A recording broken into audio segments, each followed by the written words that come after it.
In Syria, the armed opposition says it no longer recognizes Kofi Annan's ceasefire plan, but it's still not clear who was responsible for violating it. Is Syria headed to civil war, and will there be a foreign military intervention? In another development, a British newspaper has revealed that British special forces and the MI6 agents have set up camps on Syrian soil. But what is the real reason for the presence on another country's soil? Why are there so many unanswered questions when it comes to the Syrian crisis? Stay with us for another edition of News Analysis. SAS Special Forces and MI6 agents are in Syria to help armed groups if civil war breaks out. This according to a source close to the British government. Earlier reports, however, indicate foreign forces are already operating on the Syrian soil in support of the rebels. The source says the British commandos in Syria would be part of an international force, including French, Turkish, and possibly U.S. troops. They're equipped with high-tech satellite technology to send out information. They are also entrenched in camps inside Syria near borders with Jordan, Lebanon, and Turkey. Only 3 camps have been leaked out, but sources in the British government say there are more. One of the 3 known camps used by the British Special Forces is As-Suwaida, southwest of Syria, close to the border with Jordan. The second one is near the Crac des Chevaliers, a historic castle, one of the most important preserved medieval castles in the world in the vicinity of Lebanon's border. And the third is the Jisr al-Shugurs near the Turkish border in the north. The new revelations come despite earlier reports indicating that Britain and the U.S., along with Turkey and a number of Arab countries, including Saudi Arabia and Qatar, are training armed militants and providing them with funds and weapons to cause havoc in Syria. Experts believe thousands of mercenaries and extremists from neighboring countries are pouring into Syria to fight the government. They're Western recruited mercenaries. They're coming from nearby regional countries, some of them not so nearby. Libya, coming from Iraq, Iraq is nearby, coming from Jordan, coming from the March 14 alliance in Lebanon. These are coming in by the thousands. Thousands of them are coming in. You know, they come at different times. London and Washington have both repeatedly refused to rule out military action in Syria. At the same time, they have been pushing for regime change there. The Persian Gulf Arab countries continue to support militants in Syria by supplying them with funds and arms. There is no end in sight for the unrest in Syria, where thousands have been killed so far. It now seems that the West has even bigger plans, as it has Syria surrounded for an invasion-like scenario. Only time can tell if the West will once again defy international law and invade another country. Joining me now live from Wisconsin, author and Islamic studies expert Dr. Kevin Barrett. I'd also like to welcome our guest from Beirut, political analyst Mr. Jihad Murakadeh, and editor of Signs of the Times, Scott.net, Mr. Neil Bradley, joining me via Skype from Paris. Thank you very much, gentlemen, for being with us. My first question to Dr. Barrett in Wisconsin. Dr. Barrett, let's start with the latest news that's been revealed by British sources confirming that UK troops are now on the ground in Syria, ready, they say, to help the armed opposition in case of civil war. Now, first of all, does the UK have a legal mandate to send its troops to a foreign country without UN approval? One source was justifying it by saying that, in his words, safe havens would be an invasion of Syria, but a chance to save lives, and that's why we're doing it. You know, this is such a doublespeak and hypocrisy that we're hearing from these Western countries. Essentially what we have now is a complete revocation of the international order that grew out of the Nuremberg trials after World War II. The most important fundamental tenet of international law that grew out of the Nuremberg trials is that aggression is the supreme war crime.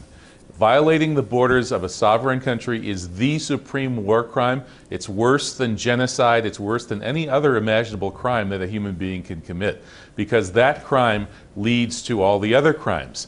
It leads to mass violence. It leads to war, and war, of course, is legally, ritually sanctified mass murder, which gives cover to all of these other crimes. With the 9/11 inside job the Western powers, or that is a tiny cabal that is in control of the Western powers, has tried to reset the clock and to throw out the Nuremberg precedent and create a world in which they have the right to invade any country they want, anytime, and to violate other countries' sovereignty in a blatantly criminal manner. And they've been doing this constantly since 9/11, and it looks like they're doing it again in Syria. Right. Mr. Murakada, now in Beirut, of course, a lot has been said throughout the Syrian crisis by the mainstream media about the humanitarian crisis that the Syrians are facing. But we know that the SAS and the MI6 do not enter the soil of another country for humanitarian missions. What could be the role that these special forces are playing in Syria now? It is a humanitarian mission in a way, because if they were to secure certain areas for the refugees, in a way it is, you can imagine it is a humanitarian mission. On the other hand, I do not think that there is any problem with any foreign intervention, because there is already a foreign intervention on behalf of the Syrian government. Interventions on behalf of the Syrian government or intervention on behalf of the opposition, they are both, in my opinion, they are both the same, because both of them are just aggressors. And as Mr. Kofi Annan himself put it, the major aggressor is the Syrian government. Well, I'd like to bring in Mr. Bradley on this as well. Speaking of the mission that these special forces are having, let's have your take on this as well, Mr. Bradley. At the same time that they are saying, these British sources, that these are people who are creating safe havens for those who are fleeing the Syrian crisis. And I guess they're in Beirut saying that that is basically part of a humanitarian mission. However, the same sources have been saying that in case civil war occurs, these people are going to be, these forces are going to be engaged in fighting. So what do you think their operations in Syria is about? What's your interpretation? To put it simply, it's a cleanup operation. These MI6 and SAS forces were already along the borders of Syria, if not within the country. A British publication last November said that, the Daily Star, I believe, that MI6 and SAS forces were already, by that time, training the so-called FSA, Free Syrian Army, communications, supplying with weapons, and literally directing operations within Syria. So what we're seeing now is only the result of conditions already created beforehand, where the timing of their official, if you like, admittance that, yes, we're sending in special forces to Syria, could only have happened after the previous sequence of events. Of course, last week we saw the horrific Al-Hula massacre, and it's clear from the reports within Syria that the Syrian army had nothing to do with this, and that this was in fact carried out by armed gangs rampaging through the villages. So really what we're looking at is, if you like, typical kind of reporting in the Western media, where they report after the fact of what they have already done. Well, now that you refer to the Hula massacre, I'd like to discuss that point as well with Dr. Kevin Barrett now. Dr. Barrett, a lot has been said since the Hula massacre occurred, and some observers are saying that that was the happening that led the international community to pile up the most intense pressure that they have had yet on Syria to go ahead with the UN condemnations and to now call for military intervention. First of all, who do you think was behind the Hula massacre, in your opinion? Do you think that we can even clarify who did it because of the situation that Syria is facing now in journalistic terms? Is it possible to do that?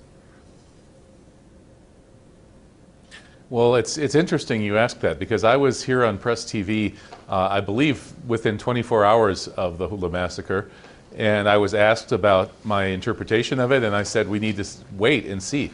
Rather than rushing to judgment and attributing this massacre to the Syrian government, which is what the Western media was doing, we need to wait and find out what the reports from Syria tell us. And it turned out that I was right. As our other guest just said, the reports from Syria indicate that this was actually carried out not by the Syrian government and not even by a pro-government militia, but by an anti-government militia, or call them terrorists if you will. It was a classic false flag operation, probably designed to demonize the Syrian government, create this big media event that would be used precisely for this purpose, to bring in Western forces violating Syria's sovereignty.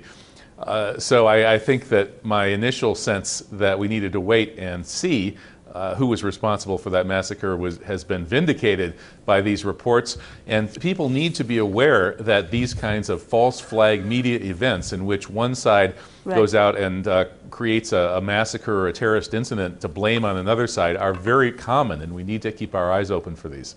Right. And in Beirut now, Mr. Murakada, I know you want to give your response to this. Let me just put this question to you as well. The government in Syria has always been saying that we want to rather recognize these ceasefire plan. We're only going to launch attacks if we are attacked. Basically, why do you think, what reason would there be for the government to launch this massacre? And at the same time, do you think that the international response was hasty on this? First of all, I do not agree with the other two gentlemen, because basically the reports that they cite from Syria, I hear other reports from Syria, so I don't know who we are going to believe, the reports that they hear or the reports that I hear. On the other hand, the reports that I hear say that the government forces are responsible for these massacres, so it's your word against mine, or the word of one of the sources against your sources. That is on one hand. On the other hand, I think it is a little bit outrageous to say that the people who killed the Sunni families of Hula, and we have reports directly from Hula indicating, and you can read the Washington Post today, indicating specifically which families were martyrized and killed by the terrorists of the regime of Mr. Bashar al-Assad, basically Shabiha, who were involved because they came from Alawite villages around the area, and you can read all about it. So basically, I can believe what I read in the Washington Post, and you can believe what you heard from the Syrian government. However, there is one problem. The Syrian government has lost all credibility in the international community. The Syrian government has lost its credibility with Kofi Annan himself, who's basically said, well, basically there's nothing I can do anymore. The international community has to review the situation and come up with a new plan, because my plan has failed. Right. Because the Syrian government, who was supposed to withdraw its forces or its heavy armed forces from the cities, has not done so. So basically the credibility of the Syrian government is totally in shatters. Right. And you are telling me here on TV that you believe the reports of the Syrian government or the speech of President Bashar al-Assad yesterday? This is absolutely unbelievable. Yes, it goes for the people who believe him, but the international community does not believe him. He's lost all credibility. Right. Our guest in Paris now, Mr. Bradley, speaking about the Hula massacre that you raised, now different opinions voiced here. Of course, the Syrian government has been saying that despite the fact that the government, they're saying that Sunni families were killed in Hula, Alawite and Shia Muslims were also killed there. However, this has not been portrayed by the media, and it's not been represented. And also we're hearing an independent, for instance, Russian report saying that entire pro-government families were massacred in Hula. So how can we basically come to the truth in this?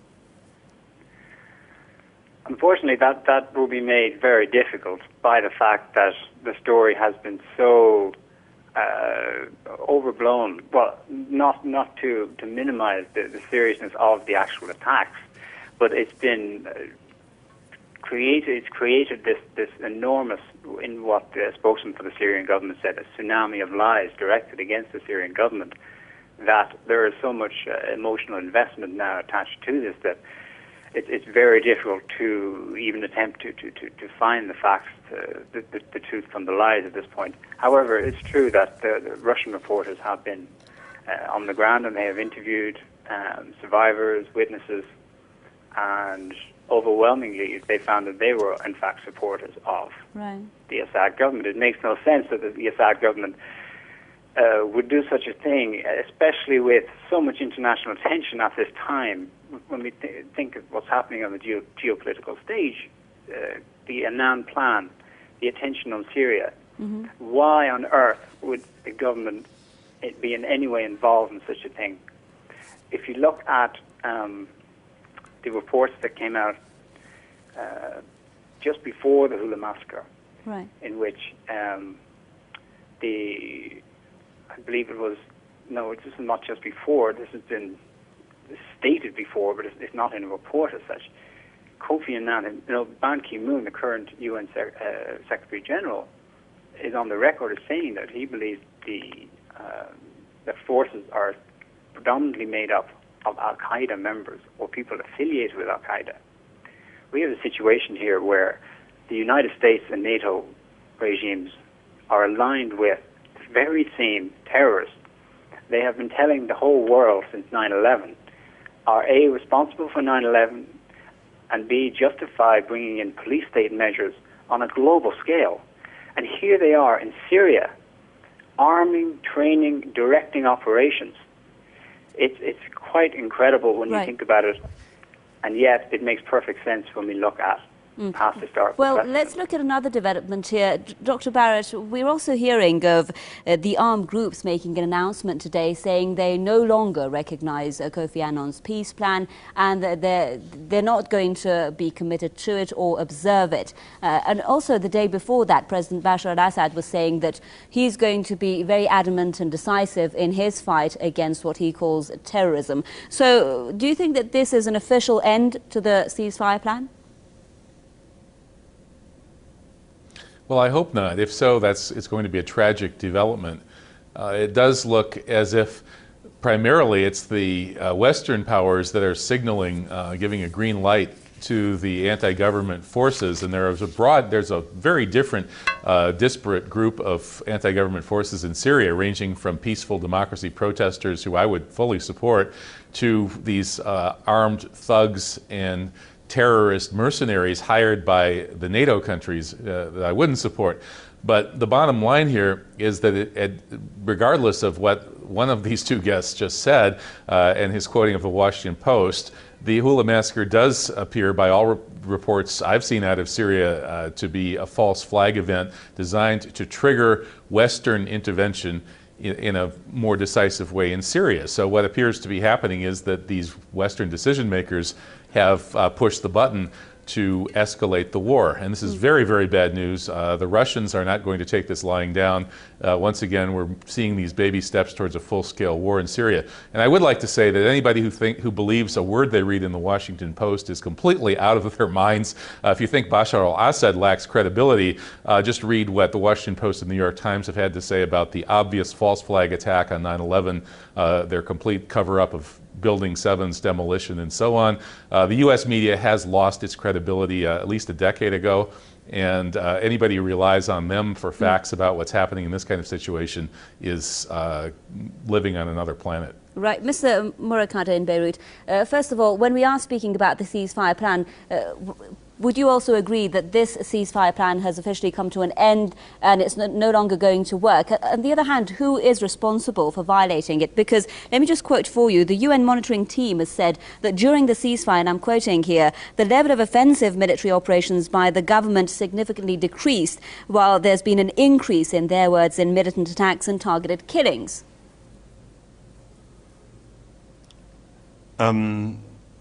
First of all, let me reply to 9/11. Can we just stop talking about the 9/11 and credibility of the 9/11? Because the gentlemen, both of them, have their opinion about 9/11. I have mine, and both opinions are absolutely opposite. So let's talk about the credibility of the press in general. On the other hand, the issue of the plan, the Kofi Annan plan. It is not me who said the Kofi Annan plan has come to an end. It is Kofi Annan himself who said that the countries who have given him this mission, he said this recently in the GCC meeting, he said the countries who have given him this mission have to reconsider their position. So he did not say it has ended, but in a way he hinted that it has failed, that he has failed. And finally, one more point, Ban Ki-moon himself and Kofi Annan said that the onus was on the Syrian government himself, because it was the largest military force, to get the plan into action. And it is the Syrian government itself who has not actually taken the right steps that were asked from him in the Kofi Annan plan. So basically, I don't know where they are coming from, but if I hear Kofi Annan and if I hear Ban Ki-moon, right, I know that the Syrian government is responsible. On the other hand, the UN observer mission on the ground has said something totally different about the Hula massacre, and indirectly they have accused the Syrian government, first of all, of shelling civilians, which the gentleman did not allude to, okay? And on the other hand, the issue of the massacres. Now, if they really want to know who is responsible for the massacres, then they should allow, the Syrian government should allow an independent UN mission. right. Is the Syrian government prepared to allow an independent investigation into the matter? I doubt that. Right. We're running out of time. Mr. Bradley, quickly if you can. One other issue that I want to mention in this program is the role that various countries have been playing during this ceasefire. For instance, we saw verbal support for the ceasefire plan, for instance, by the likes of the United States or Turkey or Lebanon or whatever. But we saw some of these countries, Saudi Arabia, being accused of doing that, Qatar, the United States, of giving arms to the opposition. What kind of role did these countries have, if they indeed had, in breaking the ceasefire? Well, they have had a full role in supporting the American, Israeli, British agenda in Syria. The ceasefire, the plan with Kofi Annan, this is all just a ruse. It's really just a matter of buying time for the agenda. With the timing of the Hula massacre, this is just the next step towards doing what will be done.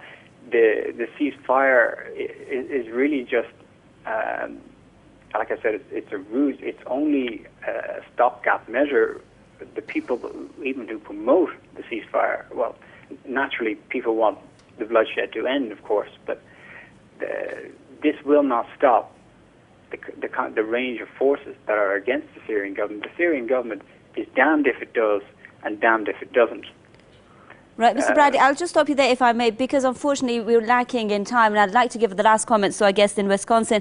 Dr. Barrett, if you could conclude for us, do you think that there will be a military intervention, and what will be the repercussions? Is that the solution for the Syrian crisis? Well, I'm told by sources that I trust that the policymakers in the U.S. know that they cannot enforce a regime change in Syria the way they did in Libya. So what that means is, I suppose, that they're going to be escalating the situation, but I don't think they're going for an all-out endgame by utterly destroying the Syrian government with air power and so on.